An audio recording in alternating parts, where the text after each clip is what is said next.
Assalamualaikum warahmatullahi wabarakatuh.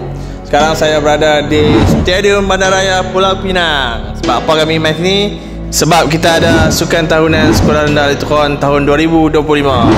Okay, tahun ni memang best sikit lah. Stadium besar, kan? Cantik, selesa, luas. Okay, baru ada feel sikit budak-budak nak lari. Tujuan kita hari ni, kita nak melawat kawasan kat mana tempat-tempat yang perlu budak duduk, tandas, tempat ambil hadiah, tempat larian dan semua sekali lah. Pit stop, kita nak buat perbarisan nanti mula dari mana. InsyaAllah tahun ni kita buat pagi, tahun depan mendatang kita buat malam-malam. Kalau buat malam style malam kan. Ok, nanti parent waris-waris akan masuk kat pintu ni lah, pintu depan ni, ke pintu tempat beli tiket kan, stadium. Ok, kita akan masuk tempat kumpul dulu sebelum kita nak perbarisan. Okay, yang tadi tu tempat beli tiket. Nanti tak payah beli tiket lah, terus masuk lah.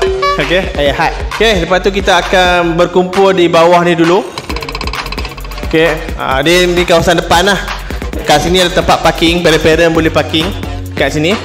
Ok, parent boleh parking kat sini ya. Lepas tu terus masuk dan kita akan berkumpul di bawah ni dulu. Bawah stadium. Bawah stadium pula, bawah tempat duduk. Parent-parent insyaAllah boleh duduk kat sana. Anak-anak akan berkumpul di bawah ni.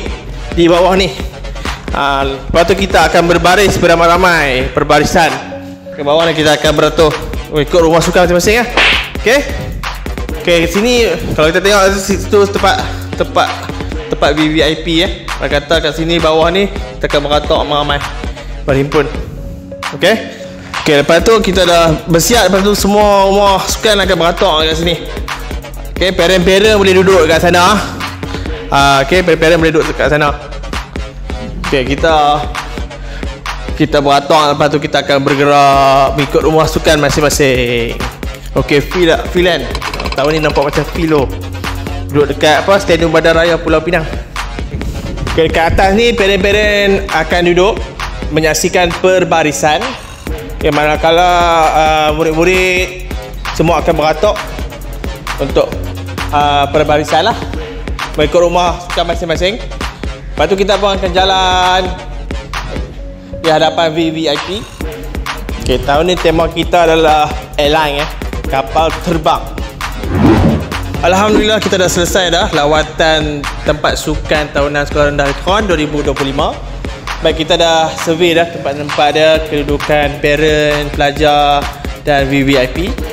InsyaAllah hari Ahad ni 11 hari bulan 5 dijemput hadir semua waris-waris untuk memeriahkan sukan tahunan Sekolah Rendah Al-Ittaqan. Jom.